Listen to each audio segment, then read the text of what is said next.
പക്ഷെ പിന്നീട് ഈ സിനിമയുടെ ഒരു ഫോർമാറ്റ് മാറുകയും സിനിമ പണ്ട് ഒരു സിനിമ കണ്ടിട്ട് വന്നാൽ ആഴ്ചയിൽ ഒരിക്കലും ഒരു കലിങ്ങിന്റെ മുകളിലിരുന്ന് ഉണ്ടാവുന്ന ചർച്ച അല്ലേ, കൂട്ടുകാരെ കൂടെ കലിങ്ങിന്റെ മുകളിൽ ഇരുന്നിട്ട് ആ കിരീടം കണ്ടറാ, നീ കണ്ടോ? ആ കണ്ടു, എന്താ ഭയങ്കര അതെ, ആ തിലകന്റെ അഭിനയം ഭയങ്കര അടിപൊളിയാണ്.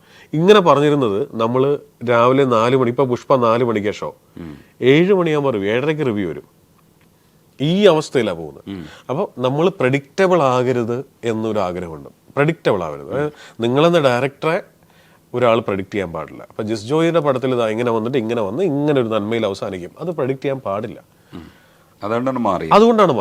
അതുകൊണ്ട് ഇന്നലെ വരെ മുതൽ ആ മാറ്റം നിങ്ങൾക്ക് കാണാം. പിന്നെ ഇന്നലെ വരെ മുതൽ തലവൻ വരുമ്പോൾ കംപ്ലീറ്റ് മാറി.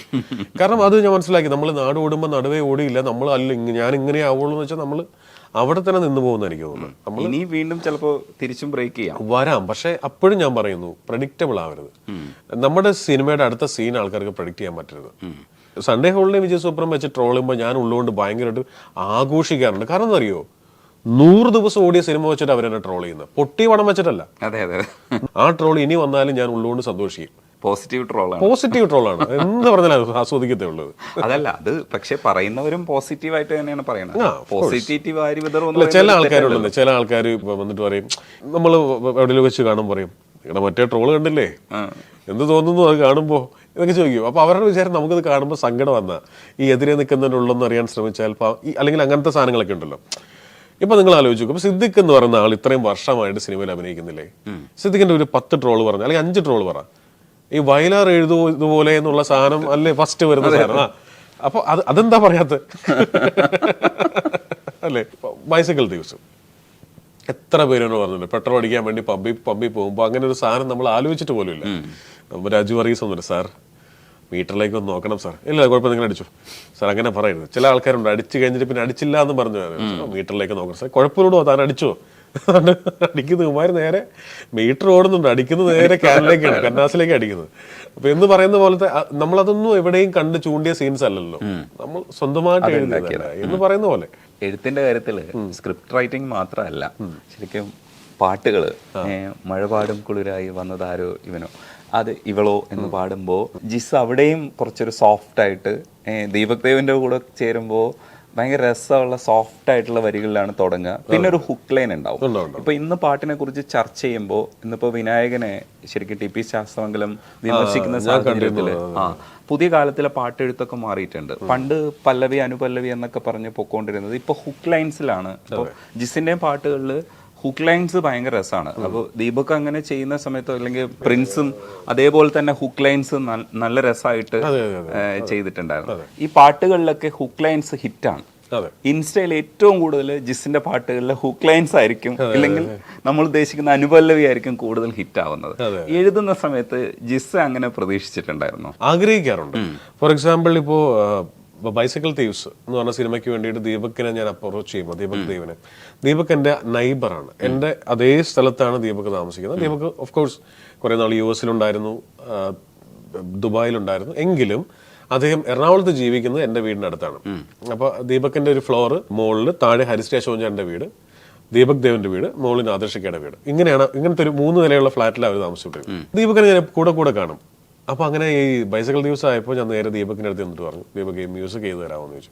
അപ്പൊ ദീപക് ഞാൻ ഇമ്മീഡിയറ്റ്ലി പ്രതീക്ഷിക്കുന്നത് പിന്നെന്താടാ ചെയ്യാം ഇങ്ങനെ പറയുന്നുള്ളതാണ്. ദീപകിനോട് ഇങ്ങനെ ചോദിച്ചിട്ടു കഥയൊന്ന് കേൾക്കാൻ പറ്റുമോ? അപ്പൊ ഞാൻ ചോദിച്ചു സീരിയസ്ലി?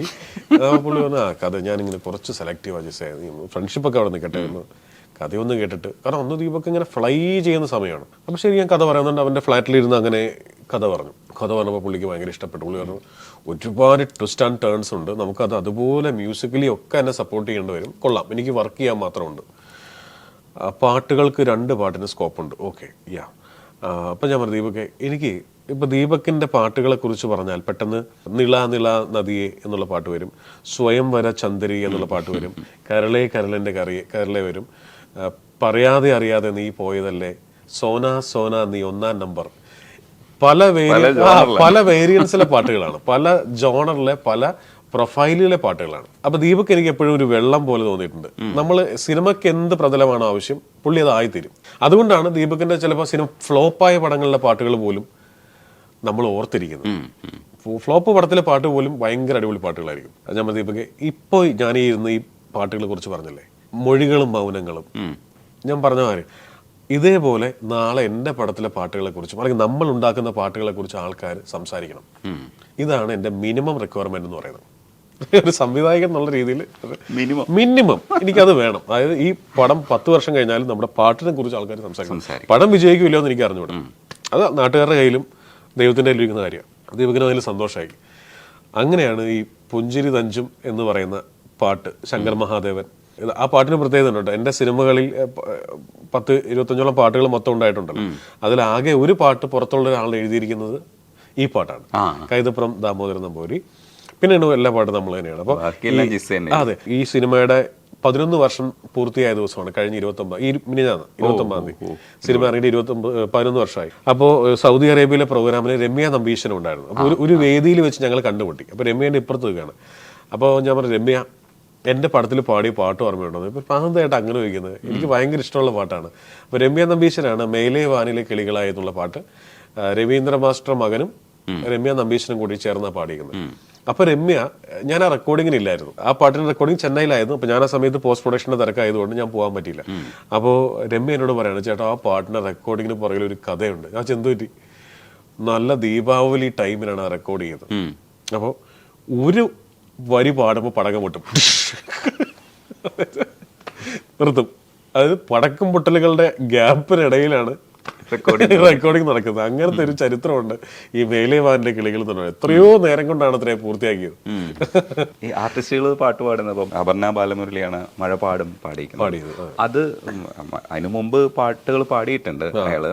അപ്പൊ അതുകൊണ്ട് ചൂസ് ചെയ്തതാണോ അതേ പടത്തിൽ അഭിനയിക്കുന്നത് കൊണ്ട് എങ്ങനെയാണ് ജിസ്? ഉറപ്പായിട്ടും അപർണ അല്ലായിരുന്നു ആ പടത്തിൽ അഭിനയിക്കുന്നെങ്കിൽ ഉറപ്പായിട്ടും അപർണ ആയിരിക്കില്ല പാട്ട് പാടുന്നത്. നമ്മൾ അങ്ങനെ ഒരു ഓപ്ഷൻ ആലോചിക്കുക പോലും ഇല്ലല്ലോ. ചിലപ്പോൾ അത് മറ്റാരെങ്കിലും തന്നെ ആയിരിക്കും.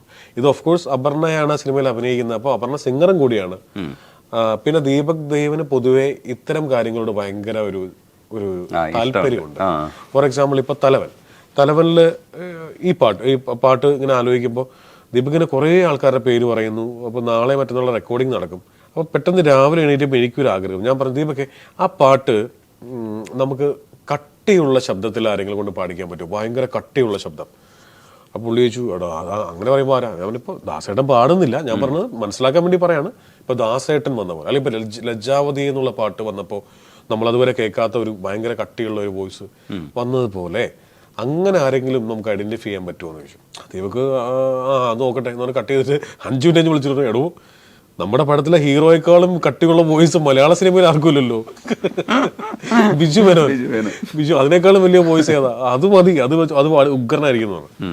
അങ്ങനെയാണ് ഞാൻ നേരെ ബിജുവേട്ടൻ വിളിക്കുകയും ആ പാട്ട് കാണുന്നതും കേൾക്കുന്നതും എന്ന് പറഞ്ഞ പാട്ട് ബിജുവേട്ടൻ പാടുന്നത്. അപ്പൊ അങ്ങനെ ദീപക്കിന് എനിക്ക് തോന്നിയിട്ടുള്ള കാര്യം എപ്പോഴും അങ്ങനെയാണ്. ഈ പറഞ്ഞ പോലെ എപ്പോഴും കേൾക്കാത്ത ഒരാളുടെ പേര് നമ്മൾ പെട്ടെന്ന് പറയുകയാണെങ്കിൽ അതിനോടൊരു ആഭിമുഖ്യമുണ്ട്. അയാളെ വെച്ച് അന്നപ്പൻ അയാളെ വെച്ച് ചെയ്യിക്കാം എന്ന് പറയണം.